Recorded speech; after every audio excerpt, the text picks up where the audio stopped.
Matsukiri is our introduction to the brand new Vanguard subclass, the Strategist. On the surface, Strategists are just supportive pioneers. They block 2 enemies and have decent early game stats, making them really good for holding back early enemies while helping you ramp into your other operators. The only difference is that Strategists also provide buffs to operators in your deployment zone. I really like this idea. It makes me excited for future Strategists. Since this is a new design space that hasn't been explored yet, there's tons of potential for what a Strategist can be. Now, of course, you'd expect this to have some kind of downside, a payoff to prevent Strategists from being strictly better pioneers. Well, we'll get into that.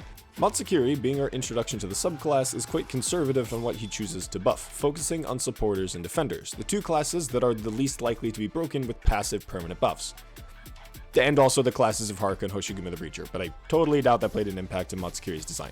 His talent provides a 12% attack boost to all defenders and supporters, either on the battlefield or in your deployment zone after Matsukiri is deployed for 30 seconds. This effect can only trigger once, so redeploying him and waiting won't get you any additional buff stacks, but the buff will remain even after you retreat him. So you can deploy him, wait for his talent to trigger, retreat him, then replace him with a now buffed defender or supporter. Matsukiri's S1 is a simple DP production skill, producing 10 DP and reducing the DP cost to your most expensive operator by 4. This is fucking nuts. His S1 effectively produces 14 DP every 30 seconds, a DP production rate of 0.47 DP per second. For comparison, Charge Gamma, the S1 used by every 5-star Pioneer, Saga, and Siege, produces 12 DP every 35 seconds, or 0.34 DP per second. Matsukiri's effective DP production is actually some of the highest in the game, matching Myrtle and only beaten out by the support Gamma Flag Bearers. DP production, though, isn't the exact same as DP ramping. For the early game, it's essential that you can make a profit of DP as quick as possible, making operators that can refund themselves in a single activation the best for ramping. Matsukiri does effectively refund himself in a single activation, and he does this better than most other Pioneers. The only operators capable of competing with him are the 5-star Pioneer Gamma module holders Texas, Chive, and Kestrel. Since the Gamma module reduces their initial DP cost by 4, and being a 5-star means your DP cost is going to be cheaper regardless, it makes their first activation profit significantly more DP. Chive and Kestrel both lose to Matsukiri, profiting the same amount of DP, just 5 seconds slower. However, if they're at max potential, this is different, as the 2 DP discount from potentials causes them to cut ahead. And since Kestrel is a welfare operator, it's much easier for her to compete than Chive. Texas, on the other hand, just downright ramps better than him, even at potential 0 on both her S1 and her S2, thanks to the free 2 DP given by her talent. However, once we get into the second S1 activation, Matsukiri ends up being overall better, profiting more DP in less time than everyone else except Texas, who instead ties him just 10 seconds later. At max potential, Matsukiri ties everyone except for Texas, who edges him out thanks to, once again, her talent. And so Matsukiri's S1 ends up being one of the highest DP production skills in the game, and the second best ramp skill for a non-flag bearer, and he only is the second best if you have a potential Texas with her module. And so for a good chunk of players, Matsukiri is going to be your go-to pioneer, as Texas requires pots to outperform him, and Kestrel is locked behind Reclamation algorithm, which means 99% of the people watching this didn't know Kestrel existed until just now. And so, for a moduleless welfare vanguard, Matsukiri's S1 is absolutely nuts at DP production, all thanks to that 4 DP discount. The thing is, although it is easy to equivocate Matsukiri's DP reduction as effective DP production, it isn't always. If the very next operator you deploy is the discounted operator, then yeah, there's no actual difference between the discount and producing 4 DP. But not every player is just ramping into a Mudrock and calling it a day. The early game consists of deploying marksmen, hexers, and executors, cheap operators that Matsukiri won't ramp you into as easily.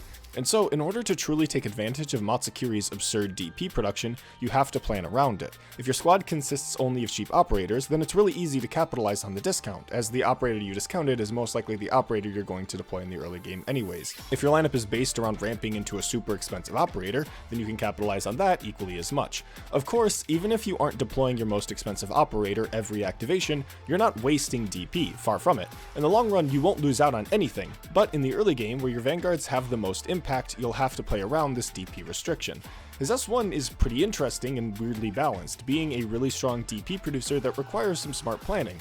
His S2, on the other hand, it has a bunch of different effects that we can talk about, so let's go one at a time. The skill gradually produces 15 DP over the skill's duration of 15 seconds, for a gain rate of 1 DP per second on uptime and an average DP generation of 0.375 DP per second in total, which is better than every Pioneer in the game, including 6-stars, with the exception of Opus Foglia, and that is only because of her talent. This isn't even accounting for Matsukiri's supporter and defender discount. With each activation, Matsukiri reduces the cost of all supporters supporter and defender operators in your deployment zone by 1, as well as giving them 15% more HP. The HP buff stacks up to twice, while the discount is uncapped. This means that if you have 3 defenders and or supporters in your squad, Matsukiri's effective DP production can match that of Opus Foglia's S2 at 0.450 DP per second, while only getting better with more defenders and supporters in your squad. Since it only takes 10 seconds for Matsukiri to activate his S2 after deployment, the 15% HP bonus basically acts like a passive. You only really need to work for that second activation for the maximum 30% HP boost, which will only take 40 seconds after the first activation. Keep in mind, unlike his talent, this doesn't affect operators already deployed, meaning you may need to hold back deploying your defenders for a second to get the most out of his S2's HP buff. The HP bonus is really strong, as a 30% HP boost on certain defenders can be an increase of over 1000 HP.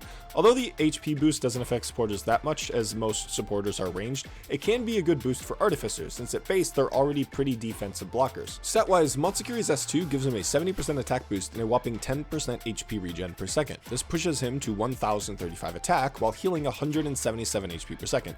Offensively, Matsukiri appears to match up with other offensive uptime-based operators like Kestrel and Scavenger. However, when we compare DPS rather than just attack, Matsukiri can't even catch up to a talentless Scavenger in DPS, since for whatever reason, Strategists attack a 15th of a second slower than Pioneers, which genuinely affects their offensive potential.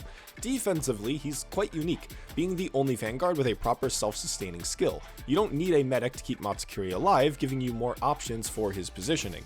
Of course, you do have Myrtle and her 30 HP per second regen, which is given to every Vanguard, but that requires that you bring a Vanguard other than Myrtle to really take advantage of it, as Flag Bearers are the least combat-focused Vanguard subclass, and even then, Matsukiri's average HP regen is double that of Myrtle's on top of his numerous other strengths. I really like Matsukiri. He is a great initial application of the Strategist subclass, adding layers of depth onto the pretty straightforward Vanguard class. His S1 can provide some of the best DP generation in the game, but it requires that you properly build around it and decide your deployment order accordingly. His S2 can give some really strong buffs to your defenders and supporters, but only if you're willing to keep them in your deployment zone to get the full benefit. Although he isn't really the best at anything at base, he's really similar to One King and Elysium for me. There is a slight trade-off in immediate ramp potential compared to someone like Myrtle, but in exchange, you have a multitude of impactful buffs at your disposal, allowing for some cool experimental lineups. In the end, I was really wrong about Matsukiri. My initial reaction to him when he first got announced was that he would power creep the entirety of the Pioneer subclass. His S2 is both offensive and defensive, which breaks away from the paradigm of Pioneers being either or. And although that is a strength for him, and he is very competitive among Pioneers, he isn't the best. Hell, he really isn't the best at anything in particular. He can't out-DPS Scavenger. His self-heal is actually pretty unique for a Vanguard, setting him apart from the more defensively oriented Courier and Punsiris. Texas outramps him, and Opus Foglia's DP generation is simply better. Kinda. In the case where he performs better than the rest is when you lean into a specialization, when you can lean into the buffs and build your squad in a way that best take advantage of his discounts. He isn't the best, but he can be, as long as you strategize accordingly. Very fitting for the Strategist.